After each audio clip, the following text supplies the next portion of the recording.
Hello दोस्तों, स्वागत है स्टडी सेंटर चंदन में। आज की इस वीडियो में जानेंगे 12 जून के थर्ड शिफ्ट का टोटल क्वेश्चन जो आपको इस चैनल पर 100% एक्यूरेट आंसर के साथ बताया जाता है। ठीक है, इस चैनल पर आपको 100% करेक्ट एनालिसिस कराया जाता है। जो भी भाई हमारे चैनल पर नए, हमारे चैनल को सब्सक्राइब और वीडियो को लाइक शेयर जरूर करें। इस वीडियो को आप स्किप मत कीजिएगा, पूरा वॉच कीजिएगा। क्योंकि जो कुछ शिफ्टों में जो है क्वेश्चन रिपीट हो रहा है। ठीक है, चलिए पहला क्वेश्चन दिया है कि राष्ट्रीय मतदाता दिवस का थीम 2025 क्या था। राष्ट्रीय मतदाता दिवस थीम 2025 क्या था? तो उसका थीम था मतदान से बढ़कर कुछ नहीं, मैं निश्चित रूप से मतदान करूंगा। ठीक है, या वोट जैसा कुछ नहीं, वोट जरूर डालेंगे हम। थीम फॉर 2025 का था ये। ठीक है, इसमें और कुछ हम लोग जान लेते हैं कि 15वां राष्ट्रीय मतदाता दिवस 25 जनवरी 2025 को मनाया जाएगा। यानी 15वां जो राष्ट्रीय मतदाता दिवस है आपको 25 जनवरी 2025 को मनाया जाएगा, जो कि भारत निर्वाचन आयोग के 75 वर्ष पूरे होने का प्रतीक है आपको। चलिए अगला क्वेश्चन है, अमन, औस तथा बोरो किस फसल से संबंधित है? तो अमन, औस तथा जो बोरो है आपको किस फसल से संबंधित है? चलिए इसके बारे में हम जानते हैं। असम, पश्चिम बंगाल और उड़ीसा जैसे राज्यों में एक वर्ष में धान की 3 फसलें उगाई जाती है। यह औस, अमन और बोरो है। तो ये आपको राइट आंसर हो जाएगा। जो ये अमन, औस और बोरो जो आपको ये धान की किस्में है, धान की फसल है ये। अनुच्छेद 188 किससे संबंधित है आपको? अनुच्छेद 188 जो है भारतीय संविधान में राज्य की विधानसभा या विधान परिषद के सदस्यों की शपथ या प्रतिज्ञान से संबंधित है।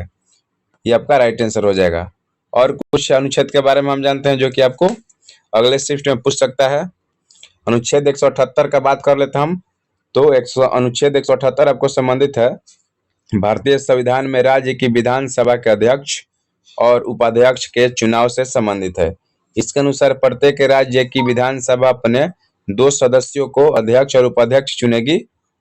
ठीक है, और ये जब भी पद रिक्त होते हैं तब नए अध्यक्ष हम उपाध्यक्ष का चुनाव किया जाता है। चलिए अगला क्वेश्चन दिया है, मौर्य साम्राज्य के किस राजा ने अपने पुत्रों को बौद्ध धर्म का प्रचार करने के लिए श्रीलंका भेजा था? ठीक है, तो मौर्य साम्राज्य के सम्राट अशोक ने अपने पुत्र महेंद्र और पुत्री संघमित्रा को बौद्ध धर्म का प्रचार करने के लिए श्रीलंका भेजा था। तो आपका राइट आंसर हो जाएगा सम्राट अशोक। और उनके पुत्रों के क्या नाम था जिन्होंने सम्राट अशोक ने उनको भेजा था प्रचार करने के लिए? महेंद्र और पुत्री संघमित्रा। चलिए नेक्स्ट क्वेश्चन दिया है, अजमेर में अरावली पर्वत से कौन सी नदी निकलती है? तो अजमेर में अरावली पर्वत से जो आपको प्रमुख नदी जो है लूनी नदी निकलती है। इस नदी का उद्गम अजमेर जिले के नाग पहाड़ के पश्चिमी ढलानों से होता है, जहां इसे शुरुआत में सागरमती के नाम से जाना जाता है। लूनी नदी राजस्थान और गुजरात से होते हुए कच्छकरण में जाकर विलुप्त हो जाती है। अगला क्वेश्चन दिया है, साबरमती नदी को और किस नाम से जाना जाता है? साबरमती नदी को प्राचीन काल में भोगवा और श्रमभृति के नाम से भी जाना जाता था। इसके अलावा इसे गिरिकर्णिका भी कहा जाता है। ठीक है, ये आपका राइट आंसर हो जाएगा। और भी सबका नाम जान लेते हैं। सतलज नदी का जो नाम है सतुद्री है, ब्यास का है बिपाशा, झेलम को बितस्ता पहले, चिनाब को अस्किनी और चंद्रभागा, गंडक का सदानीरा, घाघरा का कर्णाली, कोशी का कौशिकी, चंबल का चम्रवर्ती, बेतवा का बेत्रवती और नर्मदा का नमाडे, कृष्णा का कान्हा पेना, लूनी का सागरमती और काबुल का कुंभा। ये सब इफेक्ट जो आपको ध्यान में रखना है। अगला क्वेश्चन दिया है, COP30 UNFCCC का 30वां जलवायु परिवर्तन सम्मेलन का आयोजन कहाँ किया जाएगा? तो ये जो है आपको ब्राजील के बेलम शहर में किया जाएगा। मुख्य आयोजन 10 से 21 नवंबर 2025 तक इसका चलेगा। कहाँ पर चलेगा? ब्राजील के बेलम शहर में आपको आयोजित किया जाएगा। अगला क्वेश्चन दिया है, पर्वत शिरोमणि भगत सिंह कोश्यारी पुस्तक के लेखक हैं। पर्वत शिरोमणि भगत सिंह कोश्यारी पुस्तक के लेखक है आपको कौन है? पत्रकार मदन मोहन सती हैं। कौन? पत्रकार मदन मोहन सती हैं।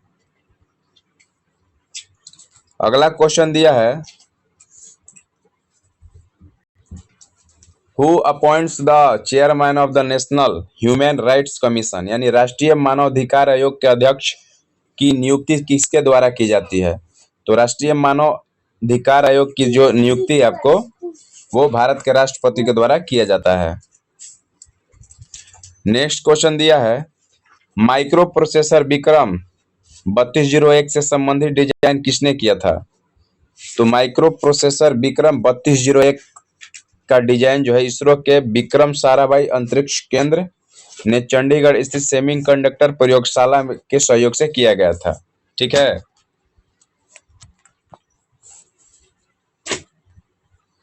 अगला क्वेश्चन दिया है, संगम साहित्य के 8 संकलनों में कौन सा भाग्य नहीं है? तो संगम साहित्य के 8 संकलनों में जो है कौन सा भाग्य नहीं है? तो संगम साहित्य के पहले 8 संकलन हम जान लेते हैं। पहले है एंकुरु नुरु, नरियाई, अगना नुरु, पुराना नुरु, कुरुथोनके, कलितोके, परिपादल और पद्दीरट्टू। तोल्कापिनियम बराबर यानी तमिल व्याकरण पर एक पुस्तक। इन सब में जो भी आपको दिया होगा वो सारा होगा, जो ऑप्शन में नहीं होगा वो आपको राइट आंसर हो जाएगा। एक बात और जान लेते हैं, संगम साहित्य के कथा ग्रंथों को किस नाम से जाना जाता है? तो संगम साहित्य के कथा ग्रंथों को आपको मेलकनुक्कु के नाम से जाना जाता है, मेलकनुक्कु के नाम से। ओशन बुओंग का कौन सा उपन्यास एक 19 वर्षीय व्यक्ति से संबंधित है जो एक बुजुर्ग महिला की देखभाल करने वाला बन गया? तो ओशन वुओंग का उपन्यास on earth we are briefly gorgeous.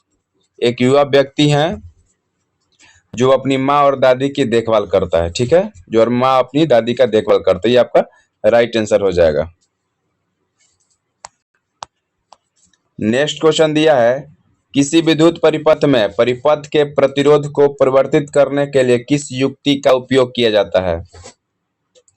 Rheostat, यानी रियोस्टेट या परिवर्ती प्रतिरोध का उपयोग किया जाता है। ये आपका राइट आंसर हो जाएगा। रियोस्टेट या परिवर्ती प्रतिरोध का उपयोग किया जाता है। अगला क्वेश्चन दिया है, भारत का 2025 में बेरोजगारी दर कितना रहा है? तो भारत का 2025 में जो बेरोजगारी दर है आपको, भारत में अप्रैल 2025 का आधिकारिक बेरोजगारी दर 15 वर्ष और उससे अधिक आयु के व्यक्तियों के लिए 5.1 रहा है।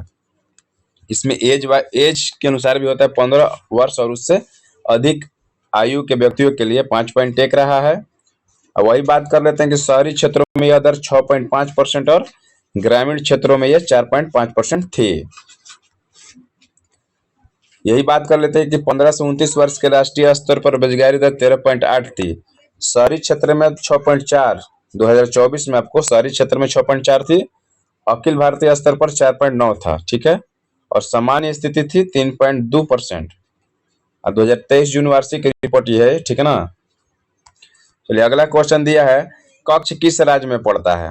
कच्छ जो आपको किस राज्य में पड़ता है? तो कच्छ भारत के गुजरात राज्य में स्थित है। यह गुजरात का सबसे बड़ा जिला है और इसका मुख्यालय कहाँ है? भुज है। ये भी आप लोग बात ध्यान में रखिएगा। दिल्ली में 2025 पर्यावरण सम्मेलन का उद्घाटन किसने किया? तो दिल्ली में 2025 पर्यावरण सम्मेलन का उद्घाटन हमारे भारत के राष्ट्रपति श्रीमती द्रौपदी मुर्मू ने किया। ठीक है, श्रीमती द्रौपदी मुर्मू ने किया था। अगला क्वेश्चन दिया है, गुजरात में दुर्गा पूजा में कौन सा नृत्य किया जाता है? तो गुजरात में दुर्गा पूजा में आपको कौन सा नृत्य किया जाता है? गुजरात में दुर्गा पूजा के अवसर पर गरबा और डांडिया नृत्य किया जाता है। ये आपका राइट आंसर हो जाएगा।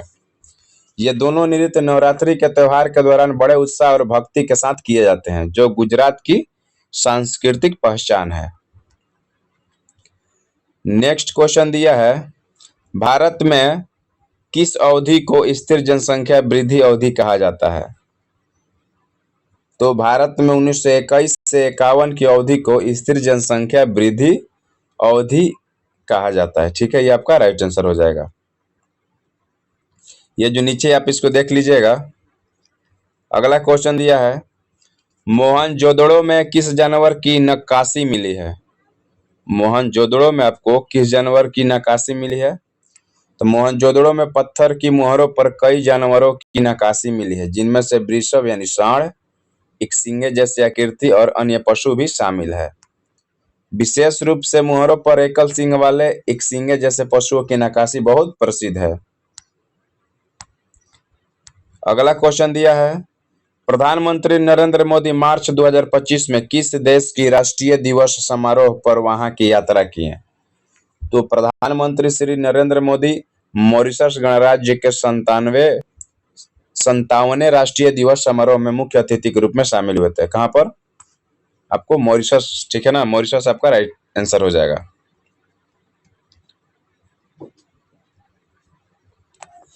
प्रधानमंत्री श्री नरेंद्र मोदी ने राष्ट्रीय दिवस समारोह में मॉरिशस का सर्वोच्च नागरिक पुरस्कार प्राप्त किया। 12 मार्च 2025 grand commander of the order of the star and E of the Indian ocean से सम्मानित किया। यह पहली बार है कि जब किसी भारतीय नेता को यह सम्मान मिला है।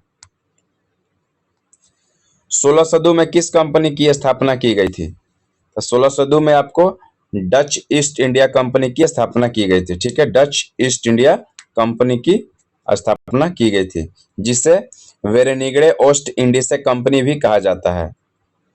यह एक व्यापारिक कंपनी थी और कहाँ स्थापित थी? आपको नीदरलैंड में थी। मेंडलीव की आवर्त सारणी में कौन से तत्व अनुपस्थित थे?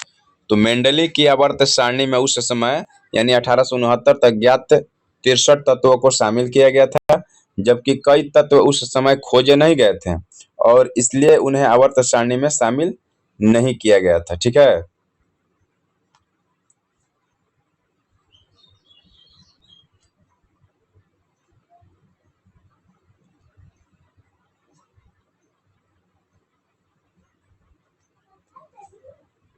नीचे जो भी आप ध्यान इसको देख लीजिएगा। ठीक है,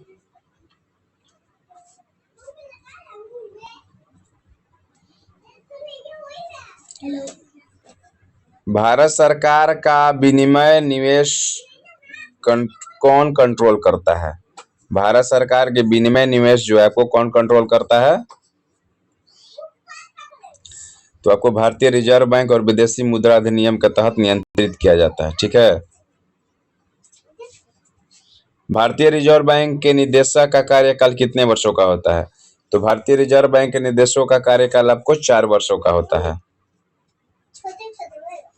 1857 का विद्रोह सबलपुर से किसने नेतृत्व किया था? तो 1857 का विद्रोह सबलपुर से आपको वीर सुरेंद्र शाह ने नेतृत्व किया था। अगला क्वेश्चन है, 2025 में तीरंदाजी में किसने स्वर्ण पदक जीता? तो महिला कंपाउंड व्यक्तिगत स्वर्ण में आपको मधुरा धामगवनकर ने और पुरुष कंपाउंड टीम स्वर्ण में अभिषेक वर्मा, ऋषभ यादव और ओजस देवताले ने जीता था। अगला दिया है, कच्छ और काठियावाड़ कौन से राज्य का कोस्टल एरिया है? तो कच्छ और काठियावाड़ जो है आपको गुजरात राज्य के तटीय क्षेत्र का कोस्टल एरिया है। अगला क्वेश्चन दिया है, पीत नली में रुकावट के कारण कौन सा विकार होता है? तो पीत नली में रुकावट के कारण आपको पीलिया होता है। क्या होता है? पीलिया। अगला क्वेश्चन दिया है, ये हमारे भाई की तरफ से आया था क्वेश्चन, राज्य विधानसभा एक पहले से आया हुआ था।